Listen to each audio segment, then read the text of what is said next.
In 2001, whilst I was in a relationship with Claire, she informed herself that social services told her that if she remained in a relationship with myself, that they would take her children. I raised a complaint, they denied it, saying it wasn't in their remit. 2013 to present date. 3 times during my daughter's Emily's 8 years life, her mum started to warm to the idea of letting me be part of Emily's life. But on each occasion, Amber has told me the same and similar as to what Claire told me. She's wrote me, she called me telling me this, she even video called me when I was in Southeast Asia, when we rekindled our relationship and started introducing me to Emily, that this is what social services were saying to her. Again, I raised multiple complaints, and again, social services denied, giving the same reason. This is not in their remit, saying Amber must be confused on what was being said to her. Again, another relationship split up, and a miscarriage we suffered. I do blame them for what they basically for what they were putting Amber through and all the pressure she was putting her on. Now you may sit there saying he's just looking for excuses, someone to blame. But I have 11,500 messages between Amber and I over a 10-year period, which shows just how good our relationship was. In 10 years, 2 arguments, both in relation to social services. Now, I'd call that a pretty goddamn good relationship. And I point this out because the recent judge looked down on me and said, "Have you ever had a successful relationship, Mr. Lowe?" And you know, that's the sort of tone that she used, rings in my head all the time. And to be honest, I was gobsmacked hearing this. I'm pretty sure I would have been done for contempt of court if I'd not held my tongue, sorry. But my answers would have been, yeah, I'd plenty, but them fuckers there weren't allowed to stay that way, or something worded to those effects. Would you care to work out the odds for 5 different women from a time frame of 22 years, from different cities, all telling the same thing or what they've been told by social services? I say 5 because they did this and said the same thing to Donna before we got married. Because Donna sided and stayed with myself, they attacked her. They reported in court that ours was just a marriage of convenience to help me get my kids back. Got documentation of them actually saying that in the paperwork. They didn't allow her to see the children for over a year after we was married, even though Donna was a scout leader, a registered nanny, a childminder, and a grade 3 nursery teacher at that time. And eventually it was a court order that put that one in place. Again, like I said, all documented in the bundles I have, which social services still haven't been able to produce, again for another forthcoming video. But during this time we suffered 2 miscarriages, and if that wasn't enough, 2 ectopic pregnancies as well, whereby we couldn't have children naturally then. And yeah, I do blame the stress that services were causing to be the factor here, also on top of Amber's miscarriage. There's also the fact that I raised a complaint against Amber's health visitor, because in her foolishness, she called my mobile and left a voice message for Amber, telling her to call the police if I made contact or turned up at her door. Again, there was nothing to warrant this and wasn't in their policies to advise such a thing. I believe the health visitor was struck off because she stopped being Amber's health visitor. But I backed this up with text messages from Amber also telling me, if you turn up here, I've been told I've got to phone the police. And they still denied it. Then there's my eldest son, Paul. Again, Julie's mum was told very similar things, and matters I raised in court when I won and gained access to see my son.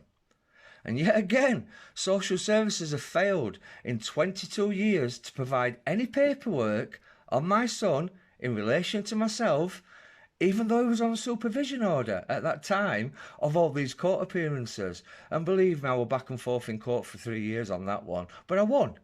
But again, that's one for another video on missing files.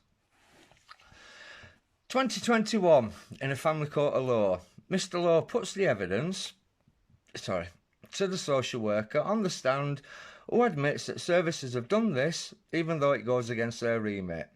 Again, I raised this with social services, it goes ignored. I raised this with our council, it goes ignored. I raised this with our MP, he just passes it back down the chain. And I don't know if this is the best thing or the worst thing, that I actually provided the services their own paperwork whereby a social worker's wrote down what she told Amber, and even with this, they still denied that they have done this in the past. For fuck's sake, just how much evidence do you have to provide, even when it's in their own fucking handwriting? Anyway.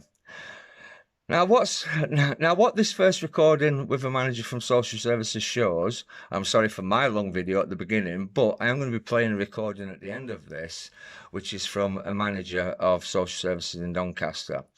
And what it shows is, once again, I am reporting that a partner has been informed by social services that I am bad for the relationship. You hear me on the recording reading exactly what Cheryl, who was my partner at the time, messaged myself, and again, social services denying this. Well, in fact, they deny everything. They didn't even deny the assessment. But yeah, I did get to the bottom of who the third party was in the conversation, and it was indeed the police, because I've got violence on my record. And the new Clare's law, ever since that come in, anyone with violence, it has to be notified to social services if there are children involved in that relationship. So it's not just something that they've done for me, it's what the police have to do by law because of this Clare's law. If there is anybody with violence on their record in a relationship, social services have to be notified if there are children involved in that relationship. So like I said, that's not just something unique for myself, that's for anybody in the entire country that falls into this situation. Excuse me. So yeah, this recording also showed that an assessment was undertaken whereby, again, social services advised that they had no concerns, but the information was from a third party. Now again, this assessment that took place should be recorded on a system called Liquid Logic. You can Google it, it's a company, and you'll find out what they are about. Well, this is the system that social services use. So for those that don't know what it is, it's this. It's an information hub. If you've had any involvement with agencies like social services, health service, the police, etc., they all store their information on you in mainly bullet points, and a source of that information will be placed on Liquid Logic. Now, this information has to be signed off by a senior, even after a thorough check to validate the information that's being placed on there. I did a SARS request and was quite shocked to not see this recorded assessment. Now, you can hear the social worker completely saying that an assessment was undertaken. You will hear another recording that I'm going to be posting later, whereby she's confirming everything that from the recording, but the same manager reiterating something that she told me weeks previous. So, but like I said, I will be posting that one as well, but as a separate video. So anyway, I did a SARS request and was shocked to not even see it on there. Now, I raised all this and much more in anticipation of applying to court for access to my daughter Emily, which, like I said, was 3 years ago now, well before all this action that I've had ongoing with social services in relation to all this files and everything. Well, before they started to write any reports, and even whilst they were writing the report, I challenged them. And all I got with the challenge was, we will see you in the court arena, Mr. Lowe. That's all I've got. I've got emails to show their responses advising that I have to challenge this in the court arena. And well, we know that when I got to court, the judge wouldn't allow me to challenge those challenges. I was told by her that I had to do it out of the court arena. And that's what I was on about the other day, about this constant loop that I'm getting stuck in by trying to get the truth and answers put out there. So, anyway, same as the missing files and paperwork, it still remains unanswered. But again, that's for another video that's shortly to come. And on that one, you'll hear how my judge in relation to my daughter's case was, a few years ago, a defence for my friend's granddaughter in a shared residency order, protection order, that was granted to my friend. And part of that support structure that was provided as evidence for the child by this judge, who was then a solicitor or barrister or whatever they want to call themselves. So yeah, at that point, I was part of her case to win for this child. But then she sat here in front of me, up in front of me, as the judge who went against me for care of my own daughter, even though I've proved that social services were lying. So anyway, so yeah, my judge went against me on evidence that social services should not have been allowed to supply, more so because it was and still under investigation. But also, it was used against me as evidence as a positive structure. But also used me, she did, in evidence as a positive structure for an unrelated child, which was a case she won. My friend even sat and gave a reference in court for me in my application for my daughter, and the judge failed to recognise her as well. Ironically, my previous legal rep for when I was in court over my other children is also now a family court judge, and it was her that directed me to where I could find a copy of my missing files that I've had social services looking for 22 years. But again, that's for another video. There's going to be a lot of repetitive talk on my videos, but when they are closely linked and nothing has been done to correct, then action has to be taken other ways. And let them take action against me, try to silence me. Hasn't worked for the last 22 years, and eventually I will find that one person with a big enough set of bollocks to stand in my corner, whether that happens in my life or death. One thing I can be sure of is that I'm leaving enough on the www for them to keep pursuing and getting the truth recorded. Because social services and Sheffield City Council, you need to start answering questions. Like I said, 22 fucking years, you've had me chasing my own fucking tail. I ain't chasing it for 23. And like I said, this and more videos are going to be put on there. I'm making all my documentation public because it's my paperwork. So there's nothing you can do. You can try and get a silence order, but you know what? I don't really care. Do it. Hello. Hello, is that Mr. Lowe? It is. It's Amy McKenzie again. Hello there. Hello. So, I've spoken to Fiona. I can tell you what she has said, okay, in relation to you, but I can't tell you any other information that doesn't relate to yourself. No, that's fine. Basically, she met with Mum, and she went there to do an assessment.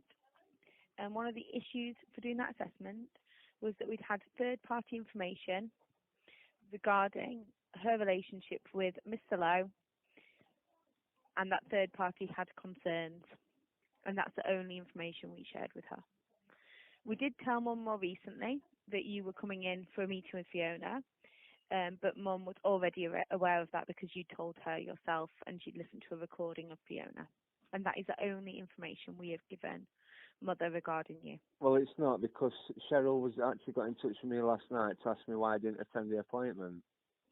So more information was provided to her because, like I said, Cheryl actually knew that I didn't attend yesterday. Oh, okay. Well, to be fair, we would have let her know that happened, yes, because she knew that we were meeting with you. So we'd have just let her know out of courtesy that meeting didn't go ahead, because obviously she'd be concerned that information at that meeting would be about her children, and she has a right to know that information. Well, no, it was quite clear during the conversation that was played to her, and like I said, the conversation that I had with Fiona, that the meeting with Fiona was to discuss what had been said to Cheryl and why it was said in the first place. And as I said earlier, I think that was a misunderstanding, because any meeting between you and a social worker should be regarding children. And like you said earlier, it was indirectly about the children. So we would share that with the mother. Right, but can't you understand how that puts panic in people? Because, like I said, I'm trying to explain my dealings with social services to Cheryl, but all that she's listening to is that basically she's been passed on this information from a social worker. But all we've passed on is that you said that you wanted a meeting with the social worker and then didn't attend the meeting with the social worker. Well, no, what I'm trying to explain, love, is that if I was a parent and I was told by a social worker that there was concerns over my partner, then that would make me panic. But that isn't what we said. What we said to Mother was that we were doing an assessment, and one of those issues was because we'd had third-party information that third party was concerned about the relationship with Mr. Lowe. That is all we said. Yeah, it wasn't saying that we had concerns. It was saying that the third party who had contacted us had concerns. Well, the only people that you were spoken to was the police over an incident about a boy over the road that tried putting a noose around one of Cheryl's children. I can't comment on that. But I can, because I was the one that phoned the police. And I can't comment on that with you, Mr. Lowe. Right then, so who's this third party? I cannot give you that information, Mr. Lowe. Even though it's about me? That information is confidential. Oh my God! So I phoned the police, knowing full well that they're going to get in touch with social services. So there's no beating around the bush. We know who this third party is. I'm not confirming whether it's police or not, actually, because I wouldn't know without checking the system who the third party was. Well, you've got the time to do so, love. At the end of the But day, I'm not going to tell you who the third party is, Mr. Lowe. Right, but then I can take it up with the South Yorkshire Police, can't I? Because, like I say, I've reported an incident. But I'm not saying it is the third party. It is the police. It's the third party. Well, you could verify that or not, couldn't you? But At the end of the day, because I am not telling you who the third party is, Mr. Right, Lowe. but you're not telling me who it is. There's a big difference there. Now, if it's South Yorkshire Police, then I can take it up with the police about what information they are actually providing, because at the end of the day, it's bang out of order. It's broken up a perfectly good relationship.